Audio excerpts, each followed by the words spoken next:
Hello everyone, good morning. Hope you're all doing good. Today we are going to see the first chapter in 9th standard physics. It is measurements and experimentation. We often come across the common questions like what is your height and what is your age and how long you have been waiting, at what time I should reach the event and what is the distance between your place and the school. In order to answer all these questions, we need to know the value of the quantities involved in it. So, physics, the study of physics is based on these measurements. In physics, we will be learning how to measure the quantities involved in it. What happens without measurements? The world will be a total chaos. Like even measurement is a integral part of everyday life. When we start a day, think we are buying a milk. What the milk vendor is doing, he will be measuring the volume of a milk before selling it. And even if wanted to purchase a milk, we will be using the currency. Even the currency here is a measurement. Think of the clothing I am wearing. In order to make the piece of the cloth into a proper clothing, the tailors, they need a proper measurement. And think of the efficiency of the machines. In the machines, the parts, they are made of proper measurements in order to bring the proper efficiency. Without measurements, even the engineers, they doesn't have a role to play in the world. See, here is a pipe. Here I am going to the market to buy the tap which fit into this pipe. Whether all the pipes fit into this pipe? No. The tap which matches the measurement of this pipe can only fit into this pipe. And think of a calorie conscious people. Without measurements, they will be having a hard time in calculating the calories they intake. So basically a measurement plays a very important role in our lives. And the quantities which can be measured, those quantities are called physical quantities. So what are physical quantities? The quantities that can be measured are called physical quantities. See, if I wanted to measure the pipe, what will be I will be using a physical quantity named length. So length, mass, weight, temperature, those are the quantities that can be measured. So those quantities are called physical quantities. Can we measure the amount of love or the care shown by our parents? No. Can we measure how happy or how sad we are? No. So these are the quantities that cannot be expressed in numbers. So those quantities which cannot be measured are not physical quantities. Here the physical quantities measured are expressed in the own units by comparing it with the standard quantity. Here the standard quantity or the constant quantity is called unit. What is measurement? Measurement is nothing but the comparison of unknown quantity with a standard quantity. So I can define measurement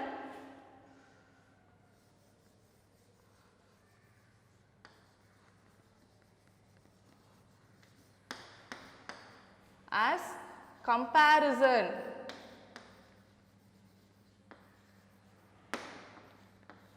of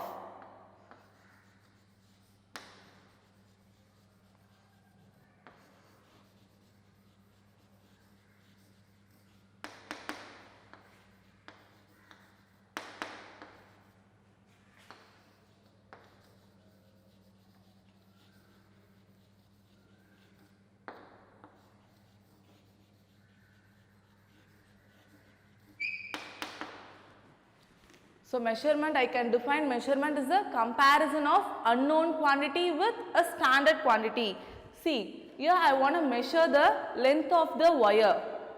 Here I will be using a standard quantity, that is the meter scale. The scale here is a tool and the quantity I used here is 1 meter. This is 1 meter scale. If I wanted to measure the length of this wire, I will be comparing how many times this standard quantity is present in this unknown quantity. If you check, the standard quantity is present one time in this unknown quantity. So I can express this physical quantity as the number of times the standard quantity is present in this unknown quantity along with the standard quantity. Since I use 1 meter scale, I am mentioning the standard quantity as meter. So to express a physical quantity, I need a unit and a numerical value which tells how many times this unknown quantity is present in the standard quantity. So throughout this chapter, we will be seeing how to measure the length, mass, time and volume of an object. In the ancient time, like man has adopted a number of standards, number of tools to measure the object. Even to measure the length, he has used the body parts. In the ancient times, the man has used handspan. Handspan is the distance between the thumb tip and the tip of a little finger. In the ancient time, if you wanted to measure the length of this block, you will be using the handspan. See, this is 1 handspan and this is 2 handspan and this is 2.5 handspan. So, the length of the block here is 2.5 handspans. Here 2.5 is a numerical value and handspan is a standard unit. And if I wanted to measure the distance between two buildings, in that case we cannot use the handspan. What it did in that case? You'll be using the foot method. You'll be walking and based on the number of steps he has taken, he'll be measuring a distance between the two buildings. And there are some other tools, that is, this is a cubit. What is a cubit? The distance between the elbow and the tip of a middle finger is called a cubit. In the modern times, we used meter scale and the measuring tape to measure a length of an object. Now I will give you one activity. Everyone will be having a writing table at your home, right? So, measure the length of the writing table using your handspan and ask your mom to measure the length of the writing table using the handspan. Now compare the measurements. Are you people getting the same value? No, because here the body parts differ from person to person. Even when it comes to the mass, we use different tools. We use physical balance and we use digital balance. And even we use spring balance to measure the weight of an object. When I say time, in the olden days, this is not an hourglass, but this is a model of an hourglass. When we rotate a glass, we can see the sand. It is falling down. Based on the time it takes for the sand to fill the lower part, we measure the time. With the time goes on, we use the digital clocks to measure the time. Gradually, with the passage of time, the man has adopted the different norms of measurements. When the world trade is open, there was a need for some standards of measurements in order to avoid the confusion. So, the internationally accepted units called standard international units were adopted. The standard international units, the SI unit, which was adapted in October 1960 in the 12th International Conference of Weights and Measure. It was totally accepted that the standard units of the physical quantity should have the following characteristics. So here we are going to see the characteristics.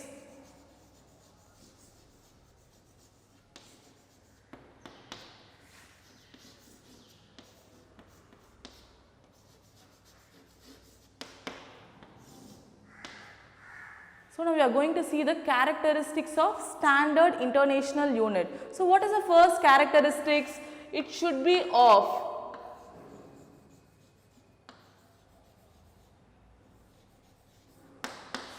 convenient size. And second is, it should be same. With respect to the place and time, it should not differ. It should be same at all place.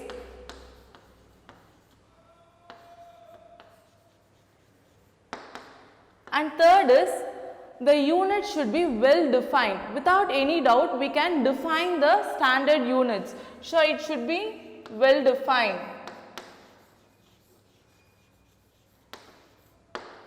And the fourth is, it should be accepted everywhere.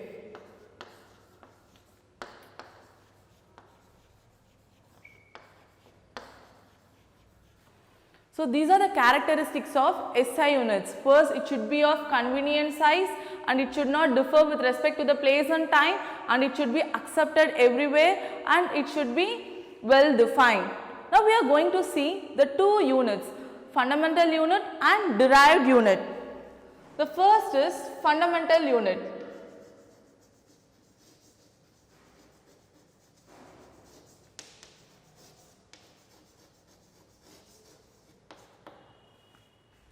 What are fundamental units?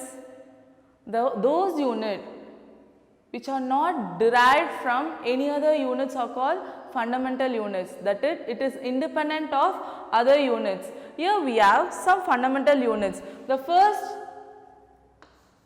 for the physical quantity length,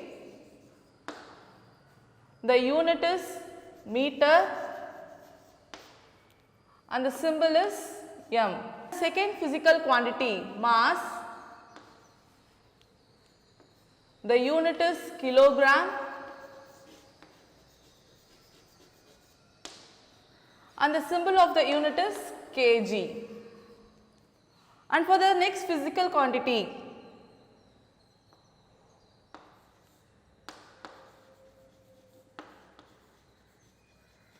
temperature, the unit is Kelvin and the symbol is K.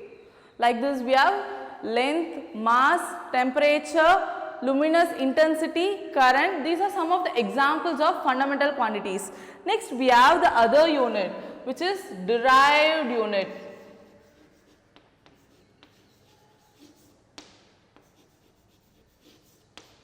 In simple words, I can say the derived units are the units which are derived from this fundamental unit. For example,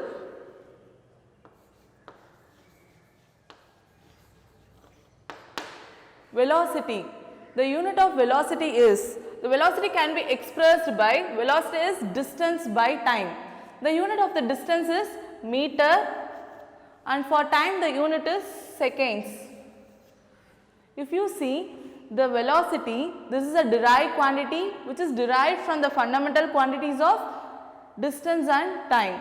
So fundamental quantities are the quantities which are independent of other quantities, and derived quantities are the quantities which are derived from the fundamental quantities.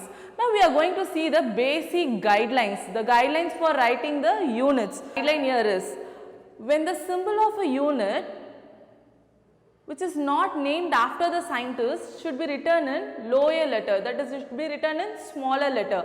Here the unit is meter, the symbol is m. It is not named after the scientist, so here I have written it in smaller letter.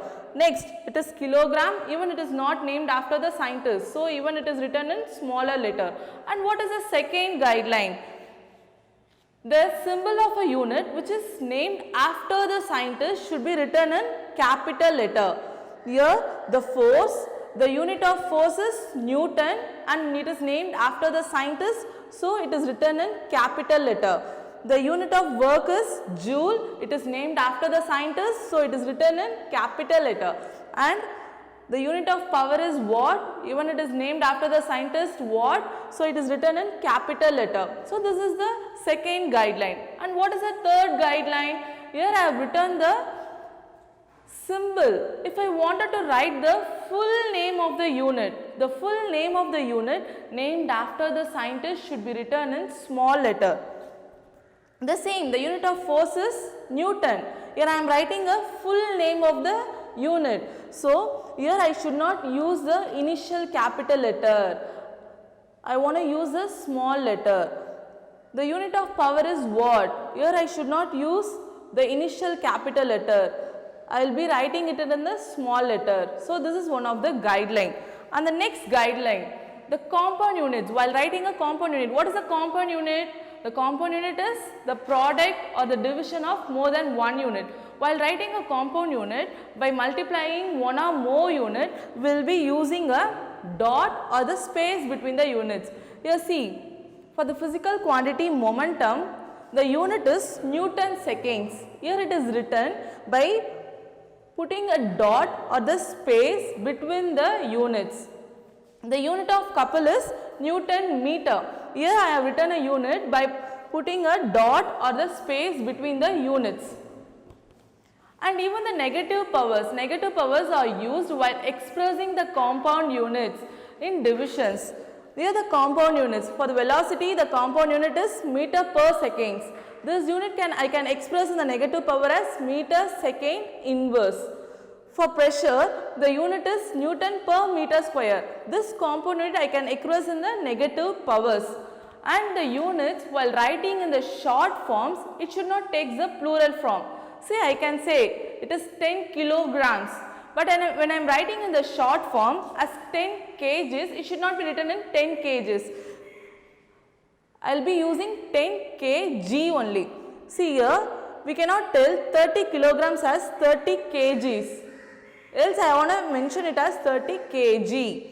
And 10 kilometers, it is not written as 10 km as kilometers. Either it will be written as 10 kilometer. So far we have seen the guidelines for writing the units. The first guideline here is the symbol of a unit which is not named after the scientist should be written in lower letter. The symbol of a unit which is named after the scientist should be written in capital letter. The full name of a unit which is named after the scientist should be written in small letter, not the capital letter. And the compound units, it can be represented by adding a dot or the space between the units. And the negative powers are used to express the compound units when they appear in the division form. And the units, while writing in the short form, should not take plurals. These are the guidelines for writing the units. Now we are going to see the definition of standard units. The first standard unit here is a meter. How can we define meter? The meter is defined as the distance between the two parallel lines of platinum iridium bar.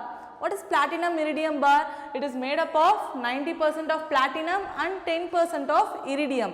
This bar is kept at International Bureau of Weights and Measure. Where it is located? It is located in Sevres, Paris. So, meter is defined as the distance between the two parallel lines of platinum iridium bar which is kept at International Bureau of Weights and Measure in Paris. Now, we have seen the definition for meter. Now, I wanted to tell the distance between Andhra and Delhi. If I am expressing the distance in meters, the distance comes around 18 lakh meter.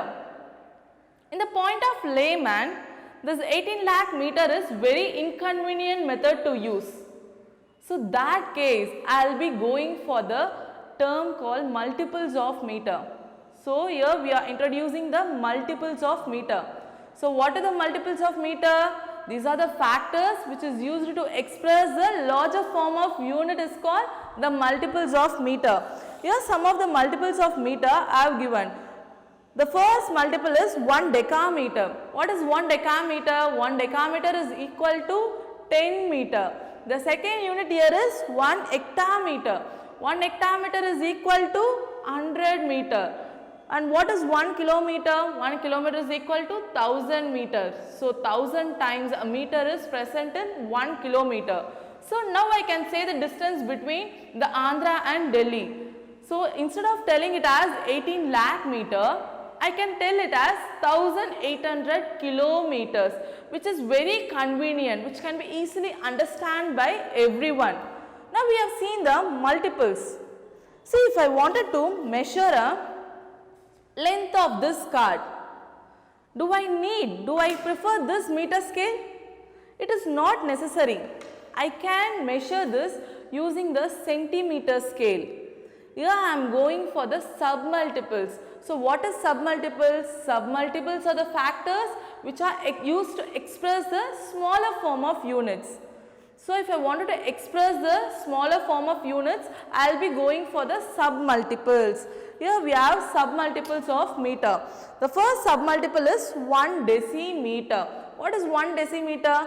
10 power minus 1 meter, or we can either tell it as 10 centimeter. And the other submultiple is 1 centimeter. What is 1 centimeter? 10 power minus 2 meter. That is 1/100th time of a meter is 1 centimeter.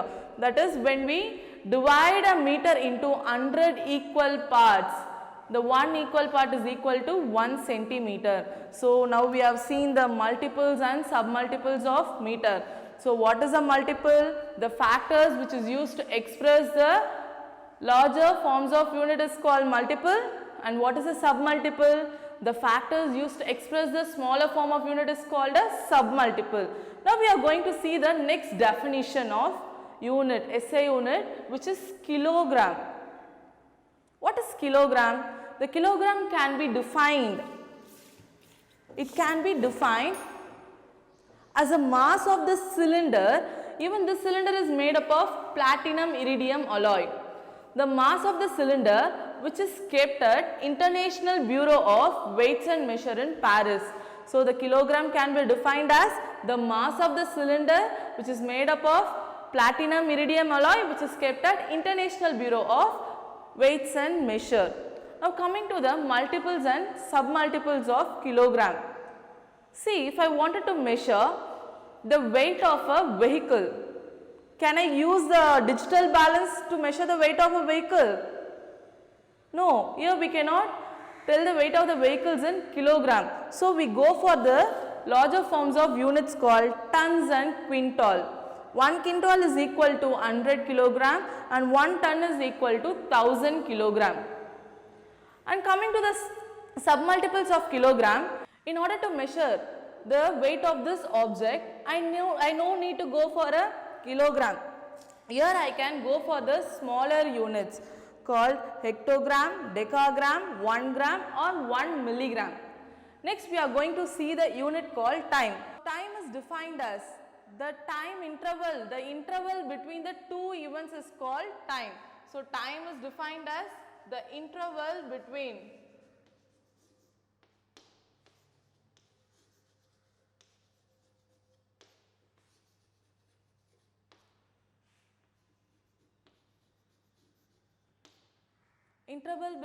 two events. The SI unit of time here is seconds. Now we are going to see what is the definition for a second, because the SI unit here is second. The second can be derived from 1 mean solar day. What is 1 mean solar day? That is the average time, the varying time of the solar days taken by the earth to complete one revolution. 1 mean solar day is equal to 24 hours. 1 mean solar day is equal to 24 hours. If I wanted to tell it in minutes, I can say 24 hours is equal to 24 into 60 minutes, which is 1440 minutes. If I wanted to tell it in seconds, I further multiply it with 60.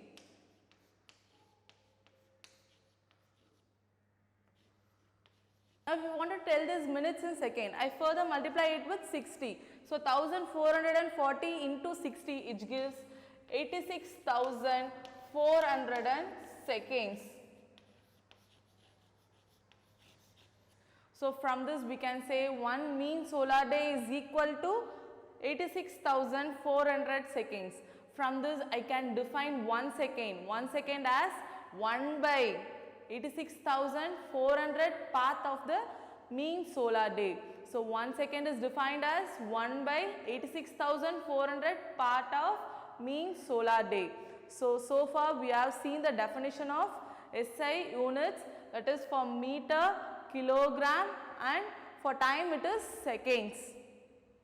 In the next class, we will be seeing how to measure the length using a meter scale, and to get the accuracy, how we will be measuring it using a vernier and screw gauge. Thank you.